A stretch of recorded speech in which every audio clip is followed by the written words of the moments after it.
Good Wednesday to you, everybody in COMM 245.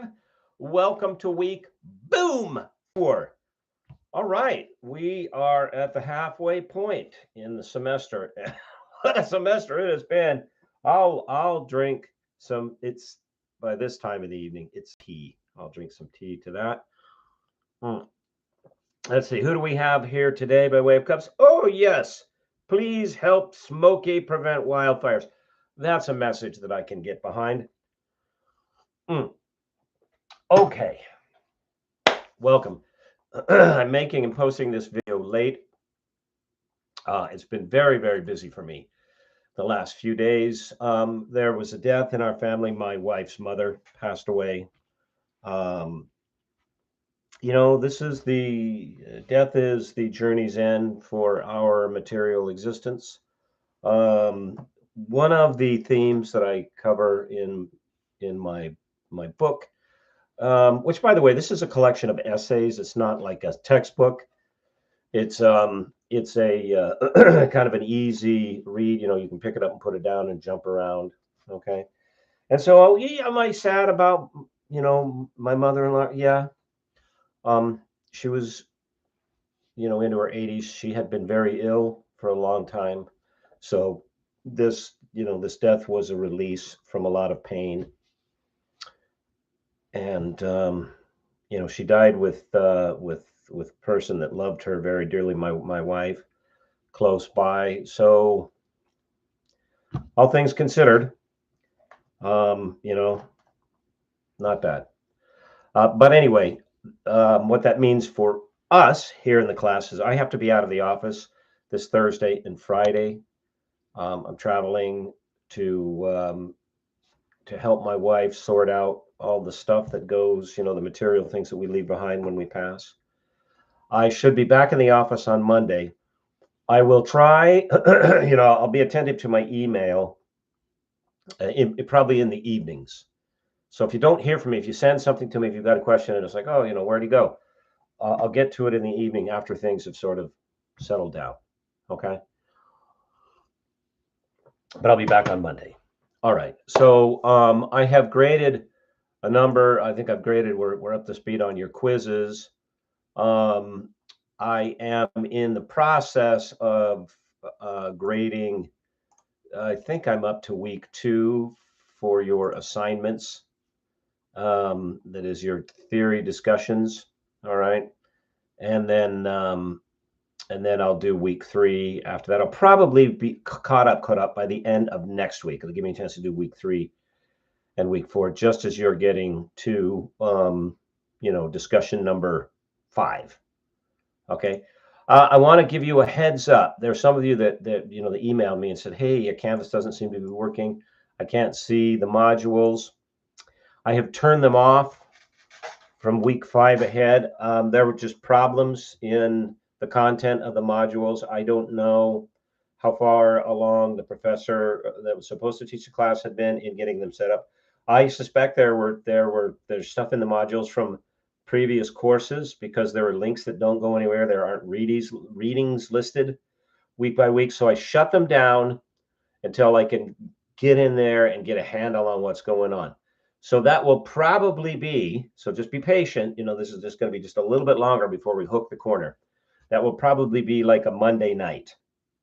All right, that I'll have at least week 5 all straightened out, like Monday day.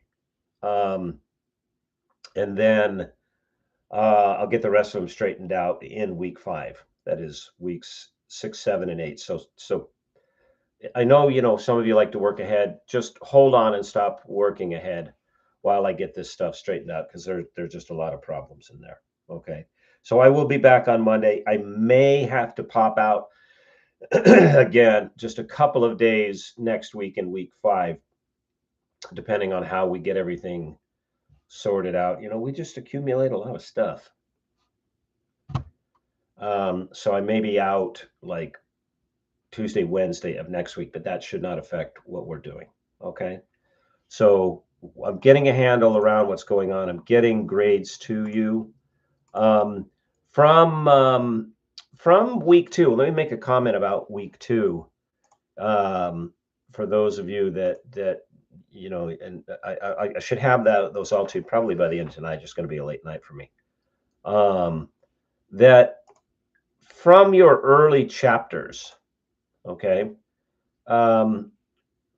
please note, that there are some of you that said, and this happened actually, or a couple of you that said, well, the theory that I really connect with is the looking glass theory.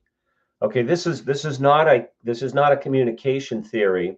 This is rather a discussion of how it is you get a sense of who you are.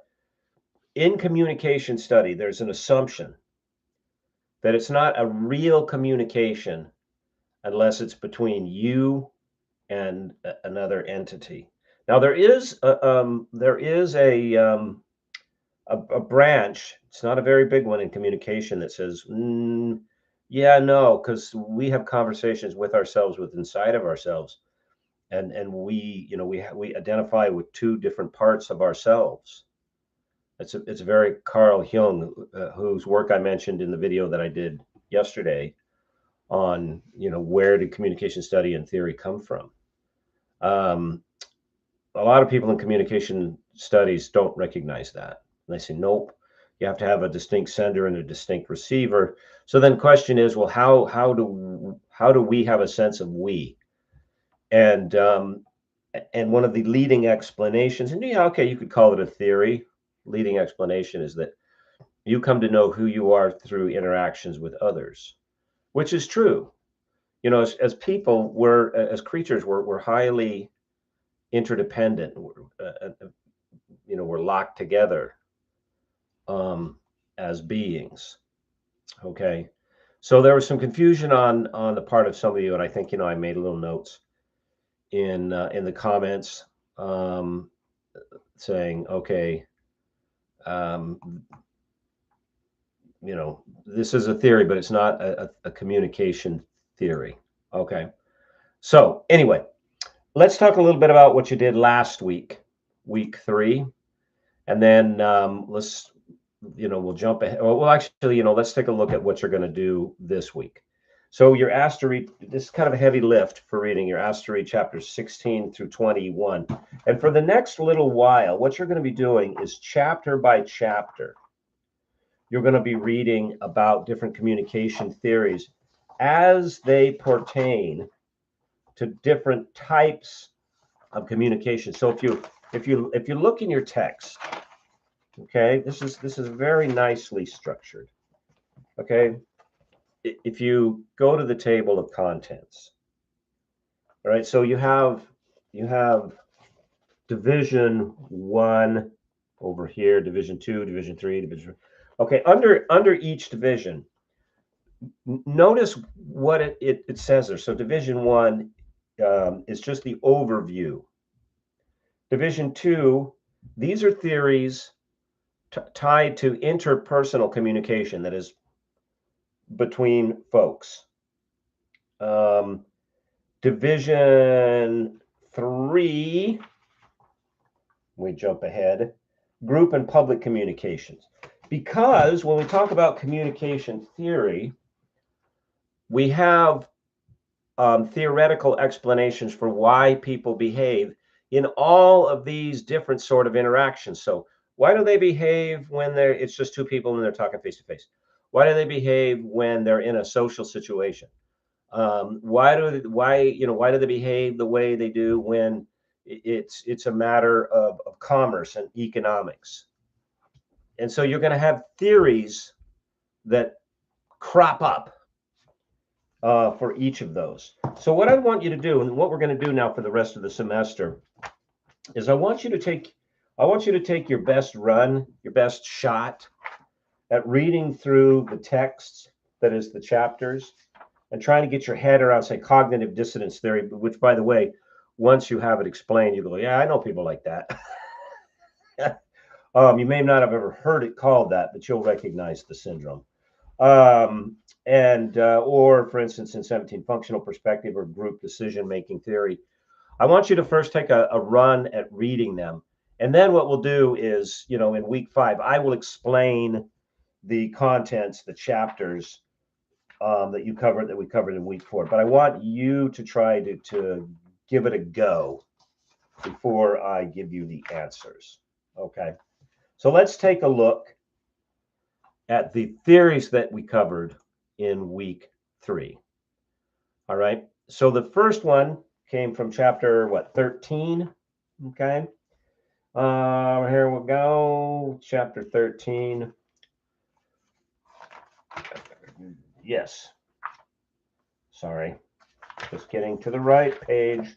Here we go. The interactional view theory.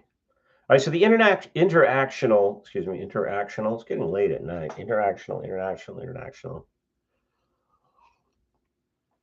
Interactional view theory. This is a theory that is commonly identified and often used by therapists when they try to explain to couples what's going on in their relationship. Because interactional, sometimes it's referred to as interactional theory, but interactional view theory says that you're never not communicating. Okay, and everything that you do, the clothes that you wear, the intonations to your words, even when you don't use words, you know, if somebody says something to you and you say nothing, that's a communication. As the name suggests, that there's always an interaction between you and someone else, and if or someone's else. And if you look in your text, for example, on page 168, you see this little graph. You know, this wavity line here, right over here. Okay, pay attention to that, because this is what I mean when I say this is a theory that therapists pay attention to. Because what happens is couples come in and they say, you know, one of them, he or she, usually is she, because therapy is often initiated by the woman. Women in their communication styles tend to score much higher on what's called the dependency index, and that is they value interaction and connection and the opinion of other and the feedback from other higher than men. And not saying that men don't, they just score higher on that. So the woman will say, you know, when I say this and he doesn't say anything, you know, why is he not communicating to me? Now, a savvy therapist will try to get the person that has this complaint to understand that he is communicating to you by not communicating. You're getting upset and he is withdrawing. And his withdrawal is the communication, meaning I really don't want to talk about this. And a good therapist will then try to get the, you know, it could be men or women, you know, the man could be the one withdrawing or the woman withdrawing, but, you know, let's just continue with the scenario. A good therapist will get the man to try to identify, well, why do you withdraw? And that could be anything from, you know, maybe she's right, to experiences in your past in which you're carrying, you know, around thoughts of shame, uh,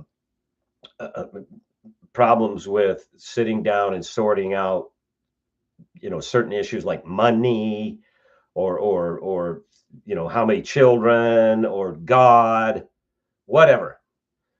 So this theory posits this theory, and I think it's in the whole true, that communication is constant and ongoing, and it's a circular system in which there's a message sent out, and here's the interesting part about it.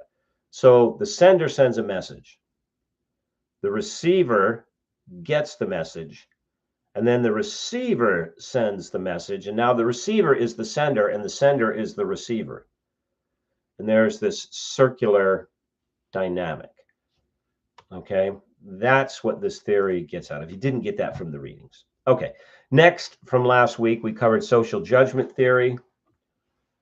Social judgment theory looks at how do people, and both of the following the last 2 theories of this, how do people, you know, make sense out of, evaluate a persuasive message. Okay. And in this theory, And oh, by the way, have you noticed this in your textbook that in any of the theories that you have, okay, there's a little scale at the top of the page. Have you noticed that? That says, is this theory objective or interpretive? Or another way would be to write it would be subjective, or is it somewhere in between? Okay. Um, and this theory, social judgment theory, um, this postulates, theorizes that individuals evaluate new ideas. They judge new ideas against what they, and here's the important part, not merely against what they know, but what they think they know, the assumptions that they have baked into their head about how the world works. So it's not society judging them. That's not what social judgment theory means. It's the person making judgments of new experiences based on the old experiences that they have had before. Now, this theory is often studied in strategic communication, sales, because how is it that someone decides that something is a good value? Okay, now here I'm going to tell you a little trick that vendors often do. People that sell stuff. One of the key factors in people making decisions about now we're talking about how this theory applies to purchase. One of the factors that they make is if they believe they're getting a discount, they're getting a bargain, and it doesn't necessarily matter if they think they're getting a bargain, a discount, something for cheaper, if that thing was bought in another place or if that thing is bought from the same place. So believing in this theory, go, yep, this is how people act. Merchants will sometimes not, these are not good merchants that do this, good stores, good companies, but it gets done. They will mark up a price on an item and then mark it down and put a big display saying slashed from, whatever, let's just pick a number. It was $20 and now it's 15. And the person goes, woohoo, that's a bargain. Because they're making a decision about the persuasiveness of the number in front of them based on experiences and judgments that they have, and going, would I pay 20 bucks for that? Well, that's a valuable thing, but I that's just out of my price range. But whoa, look at that, 15 bucks. When in fact, the stable price of the item is like $10 or $11. Not good, but it goes on. Okay. All right. And finally, you learned about elaboration likelihood model or elaboration likelihood theory. This is also a theory that's heavily studied in crisis communication, or excuse me, strategic communication and sales. And it takes a look at how people make decisions, the process that they go through. And so, the standard model is they're first, they are, the path that they travel from awareness, okay, to the doing. And in sales, they would say, the go statement travels along a predictable path. All right. And it starts, and I mean, you'll see in your text, there's some discussion about what the route is, what the path is. And it's a highly subjective in terms of the process, okay, theory, but it is a well-tracked and easily trackable theory. It's used all the time in sales, so it's counted as objective. All right, but anyway, so the person will become aware of the thing, You know, they may have just happened on it. They may have had a motivation. Let's say I need a pair of shoes. So I go out and I'm shopping and I look for shoes. Okay. And then I have the money to buy the shoes. All right. So I have motivation and I have ability. And what do you know? You know, now you as a merchant, you pay attention to my motivations and my ability. So you go to places where you believe people will be wandering around looking for shoes, and people will be wandering around looking for shoes who are carrying the means by which to buy the shoes, and you put the shoes out. So you provide the opportunity. Okay. So now they encounter the shoes, but you already have these two elements in place that are a part of the likelihood that they're going to do this thing. Okay. So this theory is used in sales because it takes a look at the attention that the message, you know, the message you craft as a, you know, you might say the sales pitch.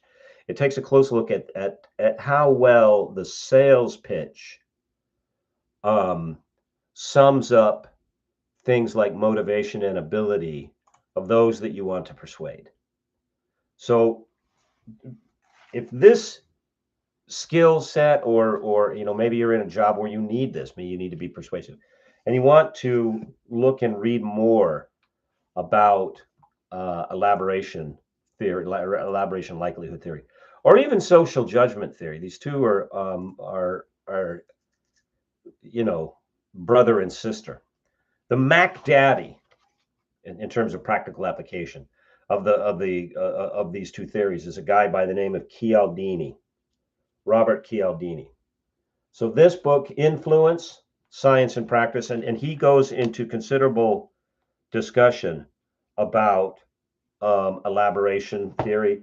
And then the book that he wrote after he wrote that book called Persuasion. Now notice how the title is. It's not persuasion. He's saying, you know, look, there's the persuading of people. Mine copy is pretty heavily thumbed and notated. There is persuading people, but aha, there are things that you should be doing prior to the persuading of them, like understanding the operation of elaboration likelihood theory. And these two books, this writer is designed specifically for people who are in sales or in fields in which they have to be persuasive communicators. So I've taught, you know, this guy's stuff to people that are in strategic communications that work for public utilities and have to be able to get the public to come along with a rate increase, that work for city governments and have to figure out how do I get people to understand that, you know, they may not, one, they may not even care, or two, they may not, you know, like, I don't think I want this thing in my community, but it's something that the community really needs. So how do I get because people don't see themselves typically as I'm the community. They see themselves as themselves, and then they see the community as the other. But let's say you're on a city council and you have to, and you go, you know, we have to have this thing, this tax, this new service, because it's best for the entire community. How do I persuade the individual who often sees his or herself as standing in opposition to the community that this is in her interest? Because if you start off with, well, it's what the community needs, they're going to be individuals who go, yeah, that's great, but that ain't me, that's them. And it's really not them, it is the person. Okay. So Cialdini, and he's a good writer too. I mean, his stuff's just interesting to read, and it's an easy read. Okay. Robert, oops, sorry, I got my finger over the name. Robert Cialdini, Influence and Persuasion. Okay, if you didn't get that by way of understanding of what we did last week, in terms of the readings for week 3, go back, you know, have a look through the texts again. You can put this video on, so you know, oh, okay. I get it. You know, social judgment theory. Okay, that's what they're talking about. Okay, and make sure that you've got your head wrapped around it, and make sure, because you know when the quiz is coming up and things, there are going to be short answers that you can explain it to, if not somebody else. You know, find a study partner. Then you could explain it to the mirror. All right, you're explaining to yourself. Okay.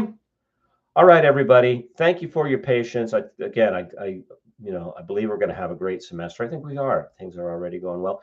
If you didn't already watch the video that I put up yesterday, yes, it's an hour long. So, put it on while you're folding laundry or whatever you got to do. In which I talk about the wheres and whys of the study of communication and communication theory. Because it's an interesting story. Maybe I don't tell it in an interesting way, but it's an interesting story. Okay. All right, everybody. Good luck. I think about you. I pray about you. I do. And there are some of you in particular that I'm praying for. You know who you are. And I will be checking my email. Otherwise, until next week, then I will see you on Canvas. God bless. Bye-bye.